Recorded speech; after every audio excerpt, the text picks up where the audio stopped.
Hi everyone. So let's start with the new chapter subsidiary books 2. So இதில் வந்து வெறும் cash transactions மட்டும்தான் பார்ப்போம். இப்போ எப்படி நம்ம subsidiary books 1ல வந்து வெறும் credit transactions பார்த்தோம் இல்லையா, credit purchase, credit sales, அதே மாதிரி அதில் வந்து sales return and purchase return இது எல்லாத்தையுமே பார்த்தோம். ஸோ இப்போ இந்த புக்கில் subsidiary books 2ல நம்ம வெறும் cash transactions மட்டும்தான் பார்ப்போம். இதோட வந்து இதுக்கு கீழே ஒரு 3 ஹெட்டிங்ஸ் வரும். ஸோ அதை பேஸ் பண்ணி ஒவ்வொரு சம்மும் பார்க்கலாம். ஸோ ஃபஸ்ட்டு ஹெட்டிங் என்ன அப்படின்னா சிங்கிள் காலம், செகண்ட் ஒன் வந்து டபுள் காலம், தேர்ட் ஒன் வந்து 3 column cash book. So first single காலமில் வந்து வெறும் கேஷ் ட்ரான்சாக்ஷன்ஸ் மட்டும் வரும். டபுள் காலமில் வந்து cash plus discount received and discount allowed அதை சேர்த்த மாதிரி பார்ப்போம். அதுவுமே கேஷ் ட்ரான்சாக்ஷன்ஸ் தான், பட் ஆனால் adding up discount and discount received and discount allowed இது ரெண்டுமே பார்ப்போம். அதே மாதிரி 3 காலம் கேஷ் புக்கில் நம்ம bank, cash, discount allowed plus discount received. So இப்போது நம்ம என்ன பண்ணலாம்னா ஃபஸ்ட்டு சிங்கிள் காலமில் ஸ்டார்ட் பண்ணலாம். ஓகேவா? ஸோ ஃபஸ்ட் கொஷின் என்ன கொடுத்துருக்காங்க, enter the following transactions in a single column cash book of Seshadri for May 2017. So ஒவ்வொரு இன்ஃபர்மேஷன்ஸ் கொடுத்துருக்காங்க. இப்போ அதை பேஸ் பண்ணி போடலாம்.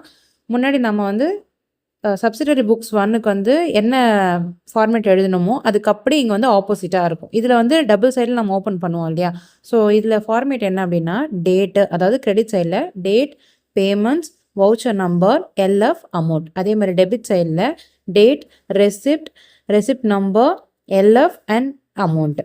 ஸோ இதுதான் வந்து சிங்கிள் காலம் கேஷ் புக்கோட ஃபார்மேட். ஓகேவா?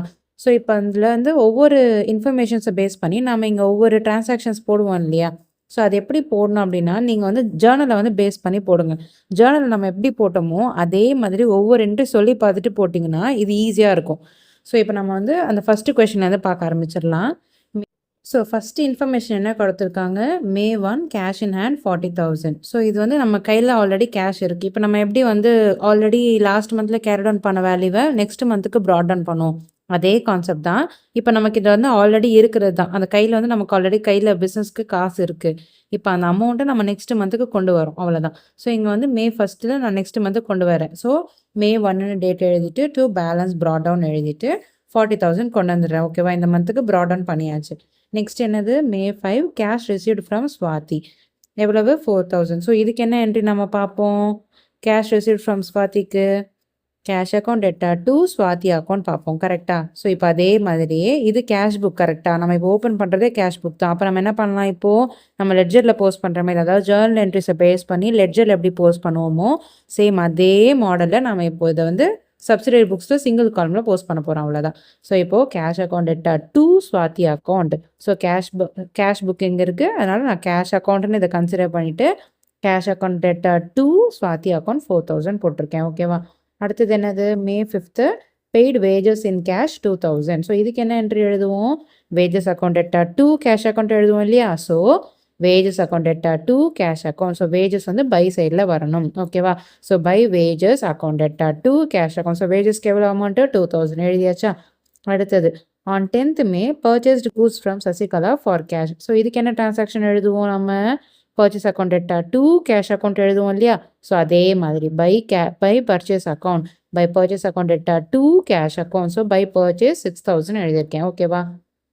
அடுத்தது என்னது, சோல்டு கூட்ஸ் ஃபார் கேஷ் எவ்வளவு 9,000. ஸோ இதுக்கு என்ன என்ட்ரி பார்ப்போம், நாம cash account theta to sales account பார்ப்போம் இல்லையா. So cash account theta to sales account 9,000 எழுதியாச்சா.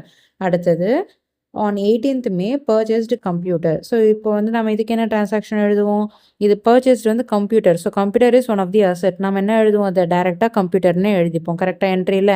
So இப்போ என்ன என்ட்ரி வரும், ஜேர்னல் என்ட்ரியில் computer account theta to cash அக்கௌண்ட்னு வரணும். கரெக்டாக? ஸோ என்ன பண்ணலாம், by computer account. So by computer account theta to cash account. கம்ப்யூட்டரோட அமௌண்ட்டு 15,000 எழுதியாச்சு.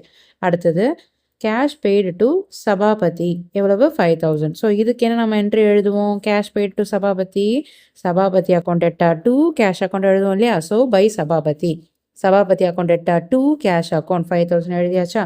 அடுத்தது பெய்டு சேலரி 2,500. ஸோ இப்போ இதுக்கு என்ன எழுதுவோம், சேலரின்றது ஒன் ஆஃப் தி எக்ஸ்பென்சஸ் தானே. ஸோ நம்ம எக்ஸ்பென்சஸ் என்ன பண்ணுவோம், டெபிட் பண்ணுவோம் இல்லையா. கரெக்டாக? ஸோ இதுக்கு என்ன என்ட்ரி வரும், salary account theta to cash account வரணும். So by salary account theta to cash account. ஓகேவா? ஸோ பை சேலரி எழுதிட்டு 2,500 எழுதியிருக்கேன். அடுத்தது on 30th May interest received. So interest ரிசீவ்டுக்கு என்னம்மா நம்ம என்ட்ரி எழுதுவோம், cash account theta to interest received account. ஓகேவா? So cash account theta to interest received account எவ்வளவு 500 எழுதியாச்சா? இப்போ என்ன பண்ணலாம்னா ரெண்டு சைடுலையுமே டேலி ஆகுதான்னு பார்க்கணும் கரெக்டாக.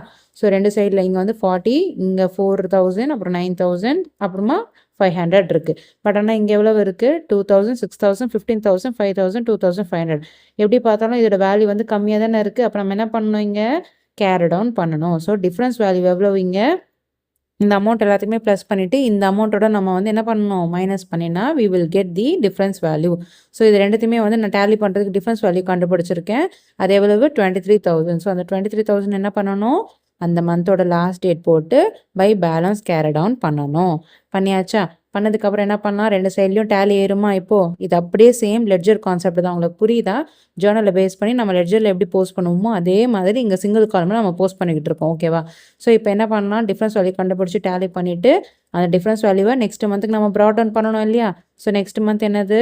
ஜூன். ஸோ மேக்கு அடுத்து ஜூனு, அதோட ஃபஸ்ட் டேட் தானே போடணும் எப்பயுமே ப்ராட் டவுனுக்கு. ஸோ நான் என்ன பண்ணுறேன்? June 1 to balance brought down 23,000 எழுதியிருக்கேன். ஓகேவா?